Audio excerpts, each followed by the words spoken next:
Michael Frankel alongside BKFC President David Feldman. My first event, BKFC 28, and I remember seeing and talking to you, and there was a lot of hope, a lot of potential, and now I'm seeing you having meetings with Dana White, flying all the way to Abu Dhabi. Have you hit a place yet where you feel like BKFC and would be categorized, to your words, as has made it? We're right there. I think 2024 is a really defining year for us. It's the year that we do make it or break it, truly. Like, this is a make it or break it year for us. We either go to where we need to be and get a lot more people's attention and get the kind of funding we need and the deals that we need, or we're probably going to fall on the wayside, and that's not going to happen because we don't stop, we don't quit, and we don't fall on the wayside. So it's going to be a very successful year for us. How much growth could you categorize happened just last year? I mean, it was an unbelievable year for us. 2 marquee events that really put us over the top. Some really big personalities getting involved. Some other people wanting to get involved with the company now. It was like the most tiring, unbelievably successful year that we could have had so far. We have such a great end to the year with BKFC 56.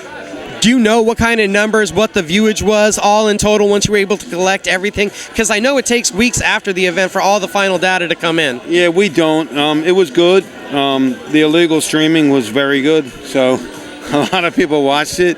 How many people paid for it, we're going to know any day. But at the end of the day is we're in a growth phase now, and we have to get people watching this sport and knowing about it so they can tune in all the time. And that's at least what happened then, and we'll see if we made money on it or not. Really not the number one thing if we made money now, but these events coming forward, we have to do that because we're just on a different level now and a different path. Every time I see you guys and Mike Perry's around, Lorenzo Hunt's around, they keep achieving this next level of fame. So how proud does that make you to see that your promotion, your product is getting that kind of notoriety where these guys are on that level? I mean, look, Mike Perry is like the prime example, right? You got Mike Perry, who I'm not saying was like kicked out of the UFC. He wasn't, but he was on he had his last fight. They weren't giving him a stellar offer to come back. We picked him up, and he found his sport.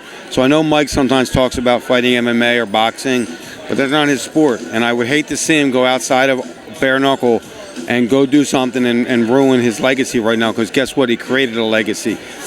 Bare Knuckle is truly his sport. He's really a guy that we were able to make a superstar in Bare Knuckle. Not a superstar that came over to Bare Knuckle. A guy that we were able to make a superstar in Bare Knuckle, and I think we can repeat that process many times this year with a lot of other guys. Does that process sit right in front of us tomorrow night with Luis Palomino against Austin Trout? It absolutely could. As I was standing up there tonight in the middle of those guys, I was like, I can't believe this. There's 13 fights. There's one fight, a little questionable. Is it going to be good or a quick knockout? And the rest of them, I was like, man, we have bangers, 12 bangers tomorrow night, like unbelievable fights. There's probably 5 or 6 guys tomorrow night that could be breakout stars for BKFC. Talking about breakout stars, we were just there last week, my hometown, Albuquerque, Prospect Series. Any of the names right now jump out to you? And did you announce any contracts yet? Did we get anybody full-blown signed onto the roster from that card? No, we didn't. Look, there were some guys that did good and got quick knockouts, but I wasn't very impressed because I don't think their opponent really showed up. There were some other guys that looked really good. Juan Torres is probably some guy that I'm going to bring up. I think that, Juan Adams. Juan Adams, I'm sorry. Adams versus Adams. Juan Torres is another guy that we had fight for us. But Juan Adams, heavyweight division needs some competition, and I think now that he got a taste of that, he did take some good cracks and kept coming. Donald Sanchez, I know he's a little advanced in the game right now, but I think, again, he found his home right here, right now, and he knows how to fight bare knuckle. He's someone that could potentially do something big in this game too. What is the next biggest task on your plate? A TV deal, and we're close. We actually just sent the counter proposal back, so we're close to 3 different networks right now. That's the next big thing, and the next big thing after that is 3 more signings that I have on deck right now. I want to get that done next week, and then the signings done the following week. So probably by the next time we talk, I'm going to have a lot of breaking news for you. That's going to be amazing, and I don't think I got to ask you about it. California, how big is that for the sport in general?